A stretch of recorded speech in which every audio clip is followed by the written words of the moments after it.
90º dia, Deuteronômio 21. Moisés disse ao povo: quando vocês estiverem vivendo na terra que o Senhor nosso Deus lhes está dando, pode acontecer que encontrem no campo o corpo de um homem assassinado e não se descubra quem foi que o matou. Nesse caso, os líderes e os juízes irão medir a distância entre o lugar onde o corpo foi descoberto e as cidades em redor. Aí, os líderes da cidade que ficar mais perto do lugar onde estava o corpo pegarão uma bezerra que ainda não tenha sido usada no trabalho, levarão o animal para um vale onde haja um ribeirão que nunca seca e onde a terra nunca foi arada nem semeada, e ali quebrarão o pescoço do animal. Os sacerdotes levitas também irão até lá, pois o Senhor nosso Deus os escolheu para o servirem, para darem a bênção em nome do Senhor e para decidirem todos os casos de violência.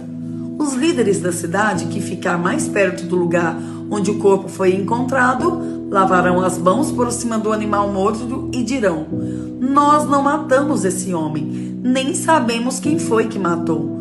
Portanto, ó Senhor Deus, perdoa o teu povo de Israel, o povo que livraste do Egito. Não culpes o teu povo pela morte deste homem inocente. Assim, o povo não será culpado por aquela morte. Portanto, se fizerem aquilo que o Senhor acha certo, vocês estarão tirando do meio do povo a culpa pela morte de um homem inocente. Quando o Senhor nosso Deus fizer com que vocês vençam os inimigos e vocês levarem alguns prisioneiros de guerra, pode ser que um de vocês veja entre eles uma mulher bonita. Se você gostar dela e quiser casar com ela, leve-a para casa, onde ela, em sinal de luto, rapará a cabeça, cortará as unhas e trocará de roupa. Ela morará na sua casa e ficará de luto 1 mês pela morte do pai e da mãe. Depois, você pode casar com ela. Porém, se mais tarde você não gostar mais dela, deixe que vá embora livre. Você não poderá vendê-la nem maltratá-la, pois você a humilhou, forçando-a a casar com você. Pode acontecer que um homem tenha 2 mulheres e ele goste mais de uma do que da outra. Cada uma delas lhe dará um filho, mas o que nasce primeiro é filho da mulher de quem ele gosta menos. Quando esse homem distribuir os seus bens entre os filhos, não poderá mostrar preferência pelo filho da mulher mais querida, dando-lhe os direitos de primeiro filho. O pai deverá dar os direitos de primeiro filho ao filho da mulher de quem gosta menos, pois é o primeiro, e os seus direitos devem ser respeitados. Ele receberá 2 vezes mais do que os outros. Pode ser que um homem tenha um filho teimoso e rebelde, que não obedece aos pais, nem mesmo depois de ser castigado.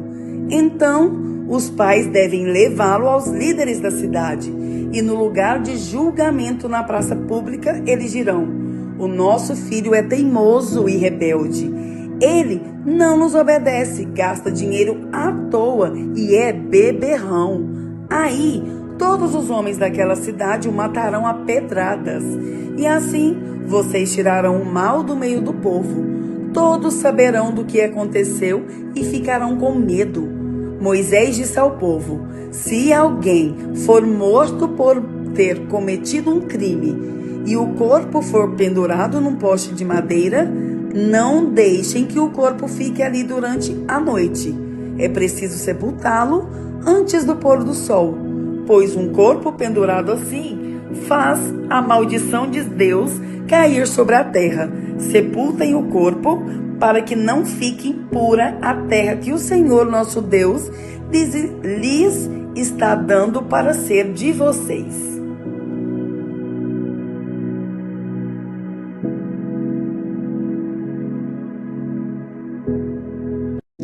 Deuteronômio 22. Se a vaca ou o carneiro de um israelita fugir do dono e você vir um animal andando solto, não faça de conta que não viu. Leve-o de volta ao dono.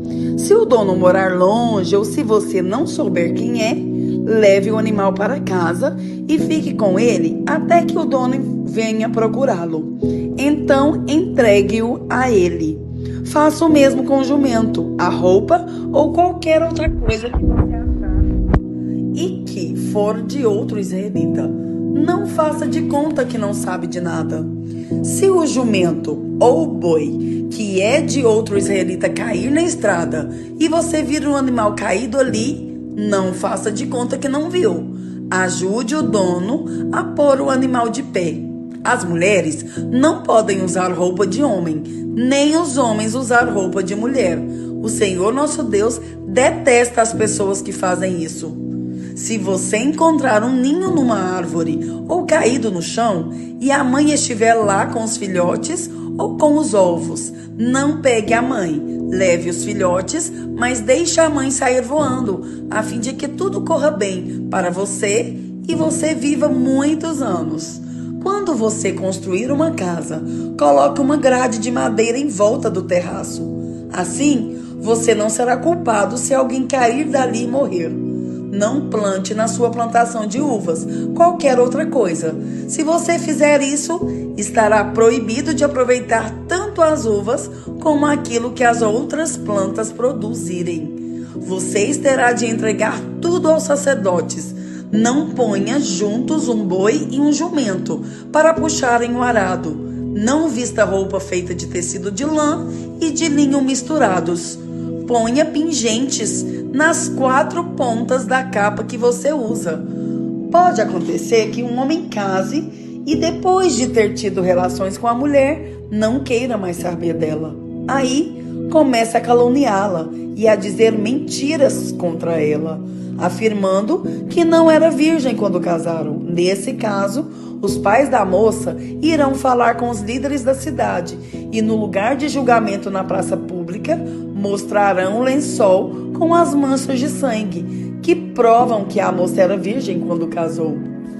E o pai dirá aos líderes: dei minha filha em casamento a este homem, mas ele não quis saber mais dela e começou a caluniá-la, dizendo que ela não era virgem quando casaram. Pois vejam, aqui é a prova de que minha filha era virgem. E os pais estenderão um lençol em frente aos líderes.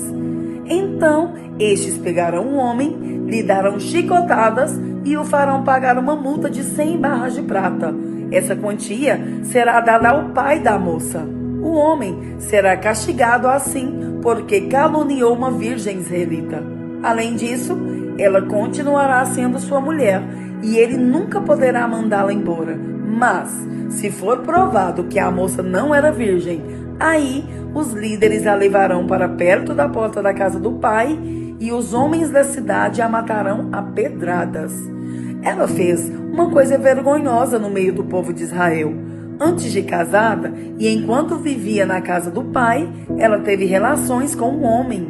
Assim, vocês tirarão o mal do meio do povo de Israel. Se um homem casado for encontrado na cama com a esposa de outro, os dois serão mortos, o homem e a mulher. Assim, vocês tirarão o mal do meio do povo de Israel. Se numa cidade for encontrado um homem tendo relações com uma moça que tenha casamento contratado com outro homem, leve os dois para fora da cidade e ali os matem a pedradas. A moça deve morrer porque não gritou pedindo socorro, e o homem porque desonrou uma moça prometida a outro. Assim, vocês tirarão o mal do meio do povo de Israel. Mas, se foi no campo que o homem forçou a moça, então só ele será morto. Não façam nada com a moça, pois não merece a morte. O caso dela é como o de um homem que é morto por outro. A vítima não tem culpa do crime. O homem forçou a moça no campo. Ela gritou pedindo socorro, mas não havia ninguém para socorrê-la. Se um homem forçar uma virgem que ainda não tenha casamento contratado e o caso for descoberto, então o homem pagará ao pai da moça 50 barras de prata, que é o preço de uma virgem. Ele a forçou e por isso ela será sua esposa, e ele nunca poderá mandá-la embora. Nenhum homem terá relações com nenhuma das mulheres do seu pai, pois isso seria uma vergonha para o pai.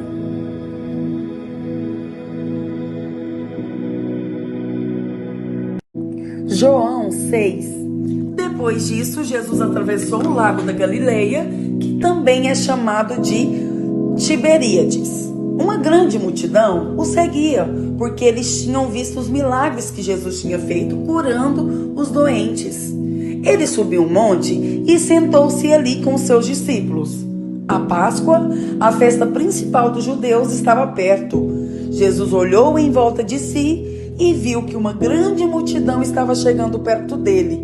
Então disse a Filipe: onde vamos comprar comida para toda essa gente? Ele sabia muito bem o que ia fazer, mas disse isso para ver qual seria a resposta de Filipe. Filipe respondeu assim: para cada pessoa poder receber um pouco de pão, nós precisaríamos gastar mais de 200 moedas de prata. Então um dos discípulos, André, irmão de Simão Pedro, disse: está aqui um menino que tem 5 pães de cevada e 2 peixinhos. Mas o que é isso para tanta gente? Jesus disse: digam a todos que se sentem no chão. Então todos se sentaram. Havia muita grama naquele lugar. Estavam ali quase 5.000 homens. Em seguida, Jesus pegou os pães, deu graças a Deus e os repartiu com todos. E fez o mesmo com os peixes. E todos comeram à vontade. Ai, glória a Deus. Quando já estavam satisfeitos, ele disse aos discípulos: recolham os pedaços que sobraram, a fim de que não se perca nada. Eles ajuntaram os pedaços e encheram 12 cestos com o que sobrou dos 5 pães.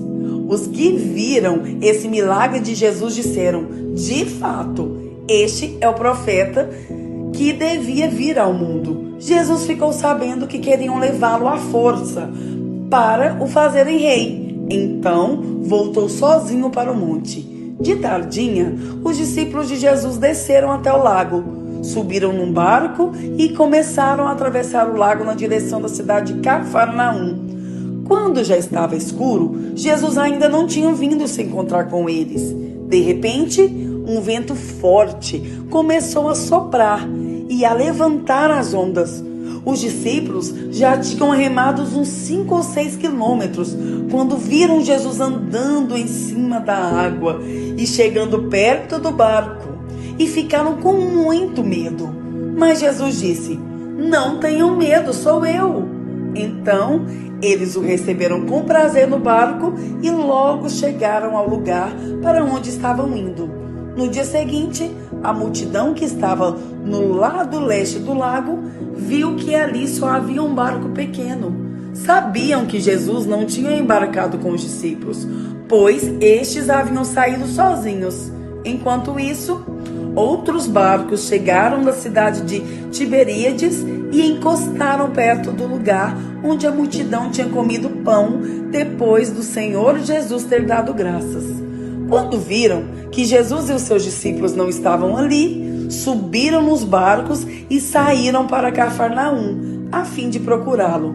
A multidão encontrou Jesus no lado oeste do lago e perguntaram a ele: Mestre, quando foi que o Senhor chegou aqui? Jesus respondeu: eu afirmo a vocês que isso é verdade. Vocês estão me procurando porque comeram os pães e ficaram satisfeitos, e não porque entenderam os meus milagres. Não trabalhem a fim de conseguir a comida que se estraga, mas a fim de conseguir a comida que dura para uma vida eterna. O Filho do Homem dará essa comida a vocês, porque Deus, o Pai, deu provas de que Ele tem autoridade. O que é que Deus quer que a gente faça? Perguntaram eles. Ele quer que vocês creiam naquele que Ele enviou, respondeu Jesus. Eles disseram: que milagre o Senhor vai fazer para a gente ver e crer no Senhor? O que é que o Senhor pode fazer? Os nossos antepassados comeram o maná no deserto, como dizem as escrituras sagradas. Do céu, ele deu pão para eles comerem. Jesus disse: eu afirmo a vocês que isso é verdade. Não foi Moisés quem deu a vocês o pão do céu, pois quem dá o verdadeiro pão do céu é o meu Pai. Porque o pão que Deus dá é aquele que desce do céu e dá vida ao mundo. Queremos que o Senhor nos dê sempre desse pão, pediram eles. Jesus respondeu: eu sou o pão da vida. Quem vem a mim nunca mais terá fome, e quem crê em mim nunca mais terá sede. Mas eu já disse que vocês não creem em mim, embora estejam me vendo. Todos aqueles que o Pai me dá visão a mim, e de modo nenhum jogarei fora aqueles que vierem a mim. Pois eu desci do céu para fazer a vontade daquele que me enviou, e não para fazer a minha própria vontade. E a vontade de quem me enviou é esta: que nenhum daqueles que o Pai me deu se perca, mas que eu ressuscite todos no último dia. Pois a vontade do meu Pai é que todos os que veem o Filho e creem nele tenham a vida eterna, e no último dia eu os ressuscitarei.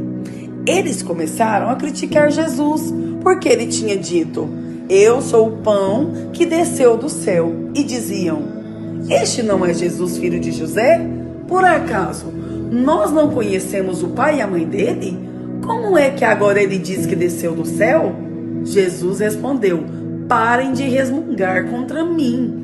Só poderão vir a mim aqueles que forem trazidos pelo Pai que me enviou, e eu os ressuscitarei no último dia. Nos profetas está escrito: todos serão ensinados por Deus, e todos os que ouvem o Pai e aprendem com ele, vêm a mim. Isso não quer dizer que alguém já tenha visto o Pai, a não ser aquele que vem de Deus. Ele já viu o Pai. Eu afirmo a vocês que isso é verdade. Quem crê tem a vida eterna. Eu sou o pão da vida. Os antepassados de vocês comeram o maná no deserto, mas morreram.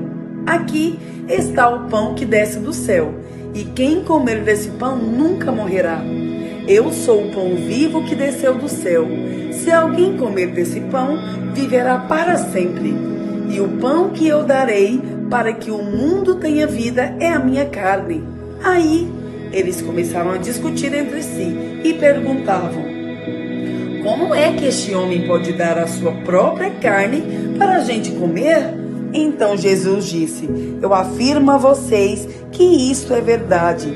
Se vocês não comerem a carne do Filho do Homem e não beberem o seu sangue, vocês não terão vida. Quem come a minha carne e bebe o meu sangue tem a vida eterna, e eu o ressuscitarei no último dia. Pois a minha carne é a comida verdadeira, e o meu sangue é a bebida verdadeira. Quem come a minha carne e bebe o meu sangue, vive em mim e eu vivo nele. O Pai, que tem a vida, foi quem me enviou, e por causa dele eu tenho a vida. Assim, também, quem se alimenta de mim terá vida por minha causa. Este é o pão que desceu do céu. Não é como o pão que os antepassados de vocês comeram e mesmo assim morreram. Quem come deste pão viverá para sempre. Jesus disse isso quando estava ensinando na sinagoga de Cafarnaum. Muitos seguidores de Jesus ouviram isso e reclamaram: o que ele ensina é muito difícil. Quem pode aceitar esses ensinamentos? Não disseram nada a Jesus, mas ele sabia que eles estavam resmungando contra ele. Por isso perguntou: vocês querem me abandonar por causa disto? E o que aconteceria se vocês vissem o Filho do Homem subir para onde estavam antes? O Espírito de Deus é quem dá a vida, mas o ser humano não pode fazer isso. As palavras que eu lhes disse são espírito e vida, mas mesmo assim, alguns de vocês não creem. Jesus disse isso porque já sabia desde o começo quem eram os que não iam crer nele e sabia também quem ia traí-lo. Jesus continuou: foi por esse motivo que eu disse a vocês que só pode vir a mim a pessoa que for trazida pelo Pai. Por causa disso, muitos seguidores de Jesus o abandonaram e não o acompanhavam mais. Então, ele perguntou aos 12 discípulos: será que vocês também querem ir embora? Simão Pedro respondeu: quem é que nós vamos seguir? O Senhor tem as palavras que dão vida eterna. E nós cremos e sabemos que o Senhor é o Santo que Deus enviou. Jesus disse: fui eu quem escolhi todos vocês, os 12. No entanto, um de vocês é um diabo. Eu estava falando de Judas, filho de Simão Iscariotes, pois Judas, embora fosse um dos 12 discípulos, ia trair Jesus.